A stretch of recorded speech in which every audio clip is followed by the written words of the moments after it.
has to run the whole gamut. You know, one of the interesting things we participated in, and this was probably 5 years ago, but you even think of groups like the Florida Highway Patrol. We ran a workshop, and I believe it was 5 years ago. It may have been before you were beep. Did you leave beep, by the way? No comment. I plead the fifth. When did that happen? But we did a workshop with the Florida Highway Patrol.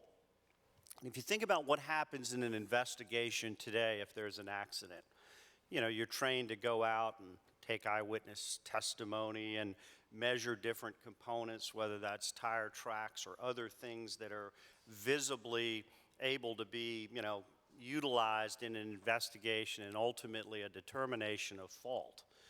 Well, fast forward, you're going to have data logs and analytics, and you're going to require, you know, this type of analysis to be within a Florida Highway Patrol, not so much the visual, you know, representation or recreation of what happened, but using all the data to know exactly what happened. And that's going to require retraining and development, and frankly, a whole new level of skill that needs to come into some of the public safety areas. So it's so far-reaching, but something we need to start to embrace at all levels of academia. It even goes down to the workforce beyond, you know, actual manufacturing, maintaining of the vehicle, and the certification for those to actually service and operate the vehicle. It's even those secondary, I would call ancillary services, like FHP, so that they have that level of certification and understanding of how do I document something in the event that something does happen, as it relates to an autonomous vehicle in general, whether it's on a local road or a highway or any other arterial route within the state or within the country. Yeah, Joe, there is something that you had mentioned, and Greg, you mentioned this a little bit too, just about the level of academic support needed to foster the workforce. And this actually is kind of spurting something in my brain, and Senator Brandis and Amy would love to have a discussion on workforce development within a year from now, as a lot of what you're doing progresses to support this effort and enablement within the state. But you mentioned UCF and Florida State College of Jacksonville. UF has been doing a tremendous program as well for years, some of the first over in Gainesville, led by Dr. Lilly and Dr. Clausen, and then now you go over to USF, and they've been doing a ton of studies on that as well, and the economic benefit of it. So when you look at what Brad was talking about earlier, about the clusters of support and defined service areas, it exists in pockets throughout the state because of that collaborative nature across the board. Regulation is always still a very big topic. It has a lot of potential for economic development within the state and a lot of secondary benefits. So Scott, it's no secret, of course, that we're in an election year. You can't turn on the radio, open your phone, or turn on the TV without seeing an ad. So do you see bipartisan support for the role of AVs in enhancing road safety and expanding accessibility for citizens? You talked a little bit about this, but with this announcement and, you know, some of the major advancements with others in this space, do you think this is also going to become front and center as well?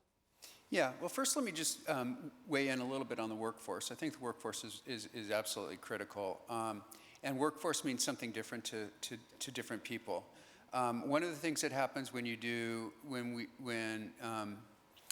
a transit agency will do a pilot or a deployment is they have to create a workforce development program there and then from scratch. So they have to, or they hire a company like Beep or another operator to do that for them. But they have to do training, as Joe said, with first responders. They have to do training with maintenance workers. They have to do training with people who are working with the technology. And they also have to deal with labor. And labor is critically important in the workforce development program, or workforce development area. And this is an area that we've paid particular attention to because most transit workers are, in fact, belong to labor unions. So we've partnered with the AFL-CIO to try to work together to make sure that they don't fear that we're taking jobs away, but rather that we're creating new and different and better jobs. And that's really important, and that's really important in the discussion that we have in Washington, because there are a number of really important conversations that are going to happen this year. they talk about them happening in autumn. I don't know if that means before or after the election. But there are at least two really important regulations that are coming down the pike. The first is the AV STEP program, which has been rumored to be released for the last couple of years. But Ann Carlson, the acting NHTSA director, last week said that the AV STEP draft regulation was going to come out in autumn. We have an election in autumn, so I don't know what will happen in autumn, but we as a coalition of stakeholders involved in this space have been pushing NHTSA for the last 2 years to try to get them to release these draft regulations. This is an industry that wants to understand what the rules are. That's what gives a company like Holon the certainty that they need to come into the market. That's part of the problem. That's part of the reason we've not had the investment in this space that we desperately need, and it's because of the regulatory uncertainty. If you're going to invest $100 million in a manufacturing facility, you want to know what the rules are, and right now we don't know what they are. So we're really looking forward to that. We're looking forward to working with NHTSA, the Department of Transportation, to make sure that these regulations, the guidance, the regulations, reflect the uniqueness of this first and last mile category of transportation. The second major ruling that's going to come out in the autumn or the fall is the bus training and certification program. And that also has the potential to impact this area. And they produce this rule. This rule gets updated every 10 years. So this is our chance to really affect this. And this is going to affect the ability. We're going to be talking about autonomous vehicle testing and certification and self-certification. These are really important issues, and they mean a lot for the stakeholders in this space. So this is another really important thing. It's kind of like everything is coming together all around the same time. And then, yes, we have an election, and I don't even want to talk about that. I will say, though, that regardless of the administration that's been in power, they have been, to date, very supportive of autonomous vehicles and making the move and taking a step back and letting industry push the agenda. I don't know that will, based on what I just said, that's not going to continue. They're going to take a more active role to make sure that they can guide. But I think regardless of which administration is, their guidance is going to be a light touch guidance because they want this industry to grow and they want that to be part of their legacy.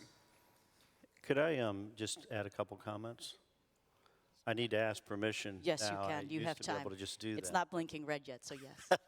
No, I think this regulatory topic is such an important one, and I don't know that everybody appreciates where we are today as it relates to autonomous vehicles and our federal motor vehicle safety standards. And the previous presenter put a list up of all these things that you can take out of an autonomous vehicle that you don't need. Steering wheels, brake pedals, rear view mirrors, the dashboard components. Well, guess what? You take those out, they're not compliant with our regulatory standard, and you can't put them on our roads.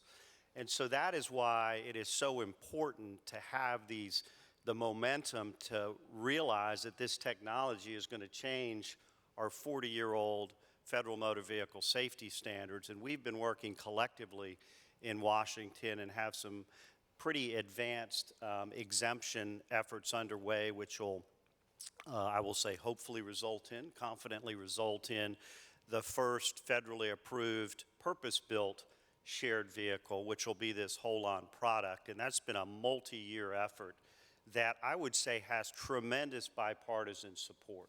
And that's important because there is not much going on in Washington right now that people agree on.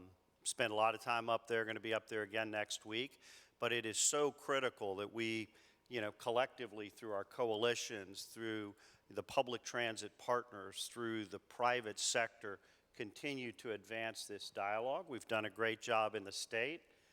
The federal level needs to catch up. The other thing I wanted to hit on, because Buy America came up in the previous presentation as well, that is two really big important factors. One is Buy America requirements for rolling stock in public transit, buses, shuttles, require you to have 75% of your content and labor done on U.S. soil. means you have to have a plant here in the U.S. to be able to adhere to that. It's the only way you can use federal funds. You have to meet that compliance to be able to use federal funds, which represent a large percentage of the money that flows down into public transit across our country. So that's why that is so critical. I would say it has another, and we're gonna have a discussion here on China in a few minutes, and I wanted to hit on that as well. If you haven't seen this, it's not just about, not wanting things to come over from China. There is a huge level of effort, bipartisan effort, to eliminate the ability for any Chinese data collection devices to be running around our country for obvious reasons. And you're going to see some major restrictions placed on Chinese LiDAR and cameras and other devices, the compute that ultimately pulls all of that together, and hence the need to have U.S. products for this industry to thrive. This isn't going to be a made in China industry at any level. So that's another really important thing for everybody to understand, and an important effort that's underway with coalitions like ACES. Racquel, excuse me, Racquel, I'm a big believer at teamwork makes the dream work. I say that because Holland submitted our Part 555 exemption. So I expect in the near future this will be coming out. Yes, I would like to have everyone here support us and give us public comment, but I think that every form factor, everything that's going on throughout the industry, we're really all going to have to work together in order to get people educated on autonomous vehicles, to not be scared of them, and to realize the potential and the benefits for them. So when you get the chance, and ours does go for public receipt, and notice when you can have comment, I would appreciate the comments. But again, I really think working together across all different platforms, the regulatory, the state and local governments, that's going to be essential for us the industry as a whole to be successful. Well, Greg, you actually touched on a topic that I did want to go a little bit deeper on, and it's, you talk about the allowance to regulation, right? The laws allow it to happen, regulation allows it to progress. Allowing it is one thing, but welcoming it from a general population perspective is practically 50% of the battle. And so when you think about, or the challenge, or I should say actually opportunity here, so when you look at the experience that you've seen in industry over the last several years and decades, as everybody says, the rise of autonomous vehicles is coming. A lot of people in this room are either from the public sector or private sector working with public sector, trying to figure out how do they prepare. So on that, in that same vein, what piece of advice would you give to those in the room or looking to implement in the future to ensure they can achieve that 50% of public readiness so that they are ready and able to welcome it when it's at scale? I mentioned it before, but it's to educate and inform. I think there are two routes to do it, one from the top and one from the bottom. From the bottom up is the small little people. I have a 7-year-old son, and he calls it my baby bus. He's so excited about it, and he's talked to so many of our friends that they want to know about it, educating them, getting them interested. I don't think he'll want to have a driver's license. He likes to do a lot of things, but he's not going to look forward to just driving and sitting behind a wheel. I think from the top down, when I think about here in the state of Florida, the adoption rate, when I see the retirement community, they see so much value and benefit it to them of what it can do to enhance their life and for all mobility needs. So I think education is a key for us. Yeah, I mean, I would add, I think, for people to feel comfortable and adopt and ultimately utilize autonomous platforms, it needs to be a good experience and they need to feel safe. It has to be boring. Yeah, exactly. And I think the concept of safety, and this is critical because you remove a driver, let's just say, in the case of public transit, you remove a driver from the equation. Driver does a lot more than, brake, throttle, steering. There's the safety aspect. How do you deal with, an uncivil event? How do you deal with a health event? How do you monitor for, compliance with fare payments? There's so much more that goes on in servicing and providing that. People need to feel comfortable and safe that you're going to be able to utilize these vehicles, and there's going to be monitoring and the ability to intervene if there's a point of conflict. A vehicle can't just stop in the middle of the road and open the doors and let the public out. So much to be considered, but it requires a level of training, education, and adoption. And, we're big believers that starting off and walking before you run and involving the human intervention there early on in the deployment of these vehicles, inside the vehicles, and then ultimately transitioning to this remote supervision is going to be an important progression. Fantastic. And to wrap up the panel here, I'd always like to leave everybody thinking of one word. So quick answer, one word if you could summarize what's going to be needed to continue moving this forward as we look at what's ahead on the horizon. Greg, we'll start with you. Regulatory. We were going to invest over $100 million. We need to be assured that we're going to be able to use them and sell them today. Without that, it's going to be difficult, really difficult for us. That was a lot more than one word. Said regulatory. Industrialization. And let me explain now. You can define if you'd like. Okay. 2 words, carpe diem. Ladies and gentlemen, big round of applause for our panel here. Everybody?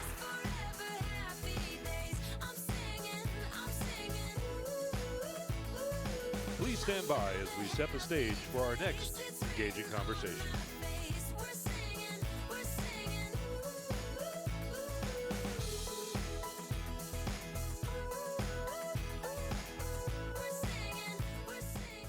The moderator for the next panel from Venable is Ariel Wolf.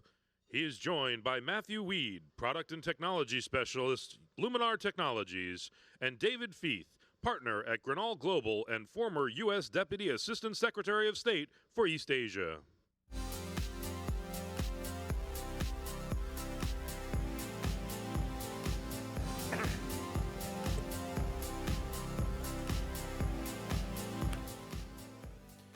Well, great. Thanks, everyone, so much. It's a pleasure to be here, and grateful to our panelists. We'll talk about them, their backgrounds in just a minute. We titled this session, A Gathering Storm or a Brilliant Future, Autonomous Vehicles in the Era of U.S.-China Competition. That was my doing. I don't know if it makes any sense. But the idea is that we're on a knife's edge with the issue of what's taking place with, I think, at a macro level, a decoupling between the U.S. and China, maybe, or not. And so we're going to talk about that because, as has been mentioned, I think, or at least referenced by some of the panelists and some of the speakers thus far, there is a lot of activity on this front in Washington, D.C., and the geopolitics of it is something that's being infused into the autonomous vehicle industry in a way that I think will really shape it for many years to come, and permanently so. I want to introduce our panelists here because we're going to have a conversation about this topic, and I'm really honored to have them with us today. They took some time to come here. I'll start with David. David Feith is a partner at Garnaut Global, which is a leading open source research firm that focuses on China. Before that, David was a former U.S. Deputy Assistant Secretary for East Asian and Pacific Affairs at the U.S. State Department. And before that, which is where we had our first conversation years ago, he was a writer for the Wall Street Journal based in Hong Kong. And I think our first conversation involved issues of Chinese internet freedom issues when I was working at Congress. David helped create the U.S. Indo-Pacific strategy and reorient U.S. policy toward China and Asia generally. He oversaw the Office of Multilateral Affairs and Regional and Security Policy, and he was on the Secretary of State's policy planning staff and advised on relations with China and countries across the Indo-Pacific region. He won a number of awards in that capacity and mentioned his time at the Wall Street Journal. Let me talk about Dr. Matt Weed, who I will say a special thank you for coming on very short notice. We had a different panelist, and we are glad to make the upgrade here and have you come join us today. Dr. Weed is Senior Director of Product Strategy at Luminar, the LiDAR company. He leads product strategy and has been doing so at Luminar since day one of the company. He's held a number of corporate roles in the photonics industry. He has a PhD in optics and an MS in optics from the University of Central Florida. So that means you know a lot more about this topic than anyone else on stage. But on top of that, Matt has been involved in public policy for a long time, 15 years advocating for the scientific community in these areas in DC. He chaired the Optical Society of America, the Optical Society of America Public Policy Committee and helped launch the National Photonics Initiative. So with that, I do want to invite you to welcome our panelists. We'll have a conversation.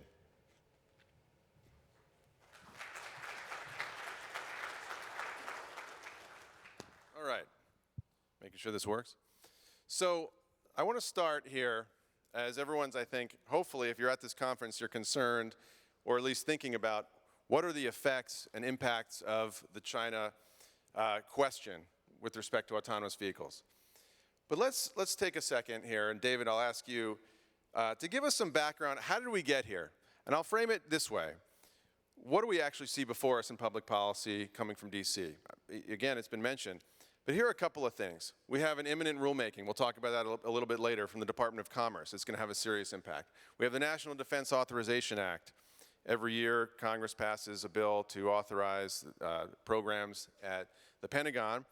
We expect and already know there are going to be a number of efforts in that space dealing with connected vehicles, autonomous vehicles, automotive sector generally, and that's coming, a number of different efforts there. We see other bills that are introduced and to have not for show, but actually could move, and other kinds of regulatory activity. So why is all this happening? Can you give us a little background? How did we get here?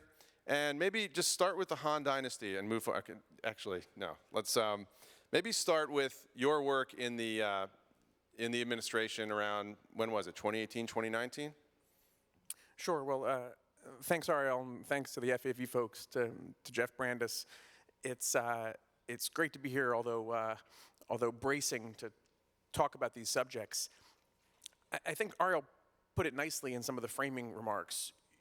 With China and the U.S. broadly, strategically, and also commercially and technologically, we're in a long-term and quite likely persistent era of decoupling. The question is how fast and how much, but the broad trajectory is fairly strongly settled in based on a logic that fundamentally derives from the China side and from the strategies and policies and ambitions of the Chinese government, and then is being responded to not just by the US government, but by democratic and partner governments all around the world. And there's a remarkable degree of consistency and harmony across bipartisan divides in Washington, which we might get to, and even across national governments around the world. What is striking, though, about that degree of kind of agreement and harmony and consistency about the need for a much more, frankly, defensive and suspicious view in Washington and in other capitals about China and about US-China commercial and technology links is that this is, in historical terms, not Han Dynasty historical terms, but in modern historical terms, actually quite an abrupt and quick change.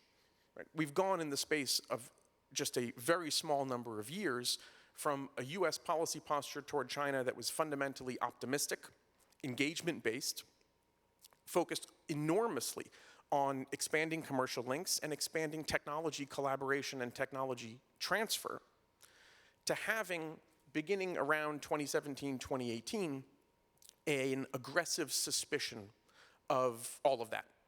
Now, that of course does not mean an immediate cessation to all of that, because that would be excessive, it would be disruptive, it would be highly costly. The ways that these qualities of decoupling are happening are much more fragmentary and partial and fitful and uneven. And again, I suspect we'll probably get into some of the details about how Commerce Department measures or measures out of the Congress are in their ways, partial and, fitful and, sometimes 2 steps forward and 1 step back. But the degree of bipartisan agreement is notable. I'll share one story.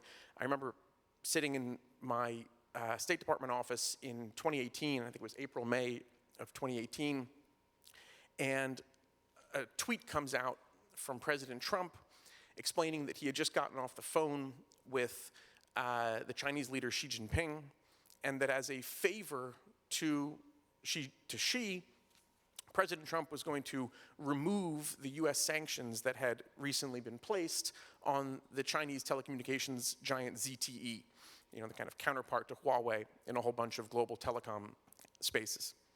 And this was a disappointment and a frustration to a lot of people in Washington, including, say, in the administration and on kind of more conservative and Republican circles, that this was a setback in the attempt to begin to take action to limit the ability of Chinese tech companies, including especially in telecom, to grow globally and to potentially take actions adversarial to US and allied interests, including things like surveillance and espionage inside telecommunications networks. But the president's decision also had the somewhat surprising effect of causing senators on the Hill, like Elizabeth Warren, to come out in front of the cameras and say, doesn't President Trump realize we're in a technology war with China? And it ended up generating this, frankly, surprising degree of publicly stated agreement, even while there was, in that case, and there are in so many other cases, important distinctions and disagreements, sometimes partisan and sometimes not partisan at all, about what measures to take in any given instance, in any given policy area. So I suspect that's some of where we're going to go. We've now seen a Trump administration transition into a Biden administration with a lot of continuity in Biden administration thinking about China from the Trump years. And now, of course, we can look ahead to whether we get a second Trump or a Kamala Harris administration where some of these themes will echo interestingly. And we'll get into that. I know everyone wants to hear the scuttlebutt from Washington, D.C. and the upcoming decision 2024.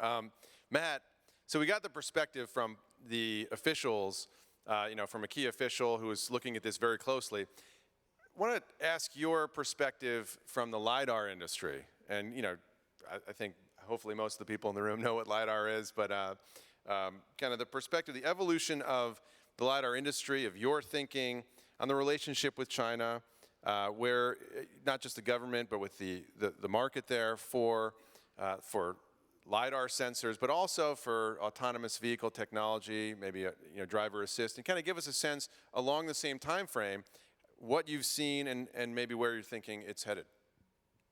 Yeah, thanks. And it's interesting because the timelines actually do overlap with the story you told and with our life in LiDAR and autonomy. Very similar kind of start and to present. LiDAR is fundamentally an enabler of confidence in vehicles. Regardless of what you're trying to do with the vehicle, whether you're trying to do automatic braking in a much more broad and effective way, or self-driving, right, and truly robotic vehicles of any type. And if you go back even just shortly before the pandemic, there were hundreds of LiDAR companies that had spun out in big ways and small ways from existing companies, from graduate student labs, and about a third of those were in China. 2/3, came from the rest of the world, obviously, mostly in the US, a little bit in Europe. If you fast forward today, I can count on one hand who are still relevant, right? And really there's kind of 3, we're one of them, and the other 2 are Chinese. And what we're seeing now in the supply base is really interesting. There's a lot of concern flowing around that is real, and a lot of concern that is flowing around that is kind of fear-mongering and not really good technology base. But at the fundamental part of it, there's things that can be done at the policy level which can affect different outcomes. And in industry, the big concern is not handcuffing us, right? We, Luminar as an example, we're developing LiDAR technology and software on top of the LiDAR technologies. We leverage a global supply chain, right? We just, our lead customer, Volvo, just launched the first ever global production vehicle with high-performance LiDAR technology as standard equipment, right? This is the tip of the iceberg in consumer LiDAR-based vehicle functions, including, ultimately, early parts of autonomy. We need to figure out how to scale fast and inexpensively, right? We are leveraging pieces of the Chinese industrial capability to very quickly figure out how to make stuff cheap. And this isn't just labor, right? This is engineering, right? China is very good at following and even improving. All of the innovations we're talking about in LiDAR come from the US, right? The laser was invented in the US. The next day, they started to range to the moon with it. And all these technologies have come out of the US defense and aerospace communities. It's the reason why Luminar is headquartered in Orlando, is because all of these defense industry is based, and space industry is based here in Orlando. And a lot of that early LiDAR and laser development was done here in Florida. But China has been investing really heavily in expertise to be able to try and catch up in all of these areas, and they have, right? They've done a really good job. Our two primary competitors are Chinese in the world right now. But I guess the big thing I'll end my comments on is as we think about US-China relations, we need to be really careful. We need to be careful that we're identifying the things that we do and do not want to happen into the future, and figure out if we set up commerce-based or trade-based restrictions, regulations, we are not hurting our ability to become leaders in the technology space along the way. So let me drill down on that. This is central to this thing. There's maybe a tension point here, maybe not, and kind of think it through. So on the one hand, Matt, you're talking about the economics, and not just the economics, but sort of the efficiencies and the reasons why, your company, but many other companies, or maybe procurement folks from agencies that are in the audience here today, will make decisions based on, David, what you were talking about, which is the decision, the outlook toward China and how that worked up until a certain point. On the other side, I think, and we know, the backdrop to this conversation is a national security conversation, right? And I want to talk about that, and David, I want to turn to you for this, and Matt, I want to get your thoughts as well. Essentially, right, as public policy officials in DC and elsewhere, they need to figure out, is there a balance here, or how do you calibrate between national security imperatives, economic efficiencies, and the business priorities to make sure the economy and our leadership continues that way? But I would also throw in as well, and maybe you each can speak to this, there's also a safety aspect. What are the capabilities of LiDAR that may be sourced globally, China, elsewhere, relative to other domestic sources? Because that has an impact on safety when you're developing and actually operating an autonomous vehicle, maybe 80,000 pounds going a certain distance, or stopping distance. And so that matters a lot. So safety, economics, national security, how do you calibrate that? And is it that national security is paramount, and if you don't get that right, then maybe you don't have economics or safety, or not. How do you view that, and how do you, from your perspective, David, and the officials that you've talked to, and kind of this bipartisan, as you're talking about, consensus around this issue? I think that the framing is a very useful one: national security, economics, and safety. I think that there's no question that many policymakers in Washington, certainly the national security ones, but also others, including many who are really driving these sort of China-related technology policy issues at places like the White House and the Commerce Department and elsewhere, do start with the national security, and they privilege that, not to the exclusion, we hope, of the economics and the safety, but they certainly start there. And I think an important part of understanding where Washington is likely to go, over time and over, political transitions and evolutions, is to recognize how much of this quite quick and disruptive China policy-related change is driven by a frankly aggressively snake-bitten sense that the US for years and decades until recently really miscalibrated as a matter of policy and strategy the national security and the economic. And there's an enormous amount of frustration, frankly, fear from a strategic perspective, and scar tissue that I think motivates a lot of the discussion in Washington, because it builds on a history where, U.S. support critically for China's accession to the World Trade Organization in the 1990s was explained as something that was going to be a win-win, something that was going to contribute to enormous benefits to U.S. consumers and U.S. manufacturers and others, and it would fundamentally change China in a way that would cultivate friendship and cooperation between our countries. And there's now an overwhelming view, overwhelmingly bipartisan, that 20 years after that happened, actually what it did was it resulted in a terrible degree of offshoring, of problems in the US economy and in employment, and an enormous strengthening to China's national capabilities, including its military capabilities that have proven, especially under the leadership of Xi Jinping over the last 10 years, to be directed fundamentally in a hostile way against the US and our allies around the world.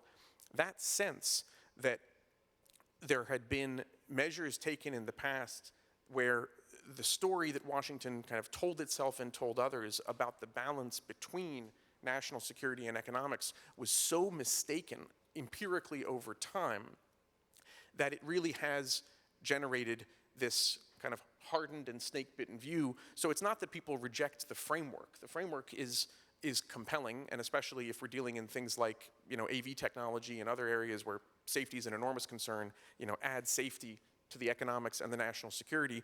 But I think it might be helpful as we look at Washington and sometimes hear arguments that express themselves actually exclusively in national security terms. They'll say things like, I understand that such and such a policy change will have costs, but the thing is an unmitigable problem and needs to be banned or aggressively phased out.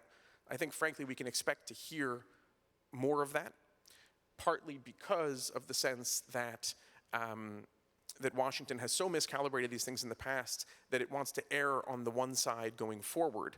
That might have grounds from a national security perspective. It will certainly have costs and consequences commercially. And I think that's going to be a quality of our regulatory environment going forward for some time. So very, very good thoughts there, and articulate kind of the why we are where we are. Matt, let me ask you this, and I'll maybe be somewhat deliberately provocative to try and push it a little bit. When you think about what David just said, which I think is compelling, from your perspective, is there an obligation to be more specific to articulate the national security concerns with, say, there's a lot of activity around LiDAR, for example. Moving from, again, that compelling narrative, compelling discussion about what happened and where China went with the WTO accession, which I think is indisputable at this point, to the question of taking the measures that he finished talking about, actual concrete measures through regulation, which we'll get to. From your perspective, you got to run a business. You got to make sure this continues in a way that we achieve U.S. leadership through not just LiDAR, but ADS and driver assist, and get it incorporated into OEMs, and et cetera, et cetera. Where do you see the obligation with respect to the national security conversation as getting you to a place where you say, okay, we're willing to accept those costs, have those costs imposed? Are you there? Are you not there? What do you need to see? Yeah, I mean, it's definitely a tough question. I think the challenge that we faced, even outside of the challenges we're facing here geopolitically, is an automotive space that, the actual consumer vehicle space, who has a maniacal focus on driving costs down. And historically, when it comes to these type of new technologies and vehicles, it's kind of been a drive cost down at all costs approach, right? In lieu of whatever performance, and they'll make whatever feature based on what performance is left in the technologies, right? Radar is a great example of this. Radar today in cars is actually much worse, performance-wise, than the first early radars, and they've just driven to as cheap as possible, and now they're trying to get a little better. So we have that pressure, regardless of what's going on with China, to be as cheap as possible. Now, we also have the imperative, especially with a focus on trying to make vehicles actually more functional, to maintain that high bar still of capability in the vehicles. And there's a really strong correlation between what a vehicle is capable of doing confidently in the vehicle and how good its sensor technology is, even if it's just cameras, right? But if you add LiDAR, it certainly becomes even more true. So within that, Luminar has really focused on maintaining that high ground of capability. I mean, our mission is a 100-year mission, or it helps when you have a CEO who's under 30 to keep a 100-year mission, to save the lives of 100 million people globally. And what's crazy is this is actually possible, right? So Luminar is one of the unique technology providers in this space broadly, even outside of LiDAR, to really focus on the safety aspect. Yes, of course, the technology is going to enable the best performing autonomy, but we're going to do that by making these vehicles much more safe. And this applies regardless of whether it's a robot driving or human driving, right? We're demonstrating huge benefits in the potential to save lives in emergency maneuvers, and economically trying to accelerate the capture of that value through insurance, right? We're creating our own insurance business to be able to accelerate that capture, working with Swiss Re, one of the world's largest and most technologically advanced reinsurance organizations, to identify what actual economic savings we can capture by stopping hitting things in cars. And this captures the more broad total value, total cost of ownership of these technologies and vehicles, which is great. Now, this only gets us so far, right? Even if we talk about trying to capture hundreds of dollars a year in insurance savings, which we probably can, which is cool, a little bit Geico there almost, we still need to figure out how to drive this stuff down. And so we can't forget about the fact that we will more quickly be able to access lower cost technologies by leveraging in some way some of the Chinese ecosystem. And we just need to keep our eyes on this. And so circling back to the front end and probably transitioning a little bit into regulation, one of the things that we're really interested in our, the reason I'm here, Tony Cook, our guy in DC, his connectivity and his charter pretty much for our company is make sure that regulations don't handcuff our operations, our ability to industrialize millions of units volumes at really low cost. And an example of, I think, really a little bit more precise regulation, and you can talk about, I'm a physicist, I'm not a policy guy, but my understanding is that the upcoming rulemaking that's expected is in the realm of really targeted technologies within the AV space in general. So there's a fear that we can use LiDAR to map the US space and that nefarious actors can get that information, have an intimate understanding of the structure and traffic modalities and motion of people through cities. The sensor isn't going to do that all by itself. This is a connectivity problem. How do we control the data that's being connected in the vehicles and where that goes?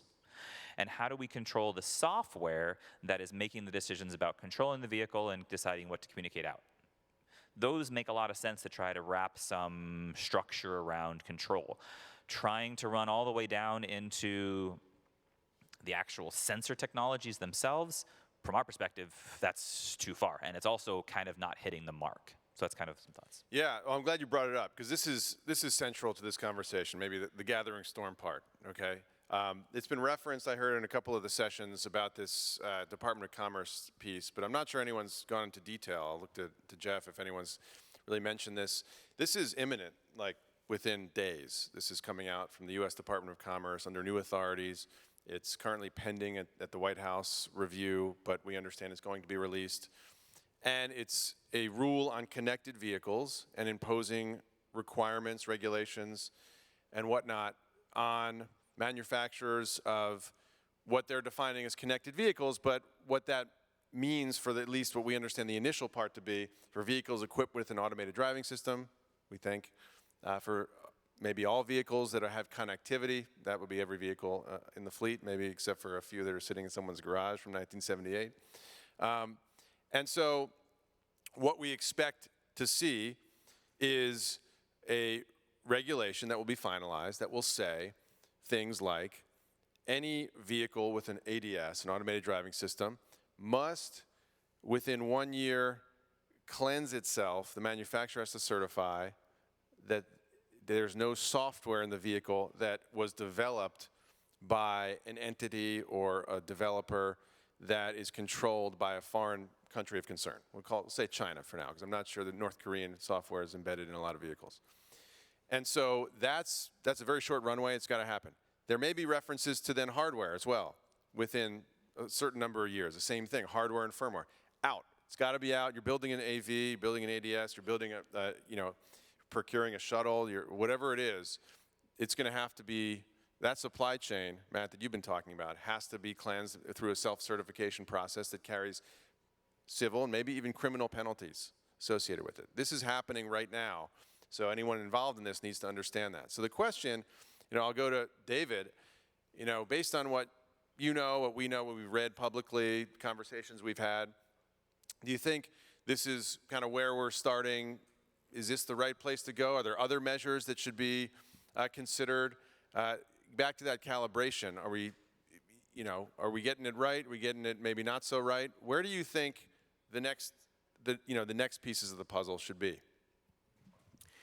I think that some of the kind of technical and commercial cost-related questions that Matt and Ariel have both brought up will play out in very dramatic ways potentially in these Commerce Department rules around things like, are phase-out periods 3 years or are they 5 years? I would defer to others on this stage and in this room on just how costly and significant are the commercial consequences if a given technology is given a 3-year phase-out versus a 5-year phase-out. I understand that there's a general sense of industry norms that's empirically based on how technology is traditionally assimilated into the automotive sector that that suggests that 3 years is very fast, and I think industry has made that argument clearly to Commerce Department folks and others who are now figuring out where they want to draw the lines. I think that what we've heard, including in Commerce Department discussions with industry, is that the rules that they plan to roll out, possibly in like the last week of September, are, in their view, initial, a first step, limited, which is to say they don't think they're overbroad, and there will be more to come thereafter in the particular implementation of those rules and in the possible expansion of these connected vehicles rules into other areas through other Commerce Department investigations that are separate into things like LiDAR broadly. That is to say, LiDAR that relates not only to connected vehicles, which is the subject of this month's investigation and rules, but LiDAR that is relevant across other sectors beyond connected vehicles. I think one thing I'll quickly kind of end on is just a note to say, to kind of tie together some of what we've talked about previously. It is notable, this Commerce Department rulemaking is one of these unpronounceable acronyms from Washington. It's coming out of the so-called ICTS regime, that is the Information and Communications Technology and Services regime, which is a new office that they've stood up in the Commerce Department. They've stood up this new office over the last 3 years, but pursuant actually to a Trump administration executive order initially from 2019, and then to interim rules put out by the Trump administration, amazingly enough, on its literal last full day in office on the 19th of January, 2021. Those rules, because they were interim, could have been undone in the early Biden administration, but they were actually very consciously kept by the early Biden administration, codified in a June 2021 Biden administration executive order on protecting Americans' sensitive data from foreign adversaries. So that included North Korea, but it was mostly about China. And then the Biden administration has been building out this so-called ICTS office in the Commerce Department that is taking its first major action with connected vehicles. They took some minor action already on Kaspersky, the Russian cybersecurity provider, but cars are their main target. And I think there's a lot there that speaks to the kind of degree of bipartisan harmony. It's not complete. To get momentarily political, if Gavin Newsom were to become the president, he'd probably be a lot less focused on the national security risks from Chinese connected vehicles, because we know that he's generally got a much more favorable view of these things. But Kamala Harris is likely to carry forward at least some significant degree of what Joe Biden has done and that she's supported as vice president. And so you have this degree of bipartisan harmony, and you have this continuity across administrations that is going to continue throwing out real commercial challenges for sectors that have set themselves up across the US-China technology spaces that are very productive, very innovative, full of talent on both sides of the Pacific, but are really causing deep national security concerns around surveillance, espionage, sabotage, data integrity, intellectual property, and the whole range of other concerns that Washington is not likely to slough off anytime soon. Well, you went where I wanted to go on thinking ahead with, invoking, Kamala Harris, the vice president, and so forth. Matt, give us your perspective briefly on your experience from the Trump administration to the Biden administration, and then kind of your thinking, to the extent you can give it, on where you see that heading depending on the outcome in November, which I know no one's thinking about, but I'll raise to remind everyone there's an election coming up. Sure, and I mean, not a ton of comments. I think from our perspective, I think the comments from David are exactly right. We don't see a major this or that from a business perspective in this area, right? We think that these type of regulations are going to keep moving forward. There's, of course, differences in style, right? We are going to do things, but exactly how we do things is going to differ. But either way, I think being connected and communicating, both sides see the double-edged sword of these kinds of measures. And I think both are very engaged with the appropriate communities. So we don't really see a major, difference in this area from the upcoming election. Sorry to be uncontroversial. No, that's great. Who's going to win Pennsylvania? Don't answer. I'm just kidding. I do see we're at time, and we got to move on to the breakout sessions. Don't want to hold you up from the break before then. So I want to take a minute and just thank our panelists here for their time and for everyone's attention on this important issue, and we're grateful to be here and have the conversation. We'll be around for maybe a couple of minutes where a few of us have to run to the airport to answer any questions. Thanks so much.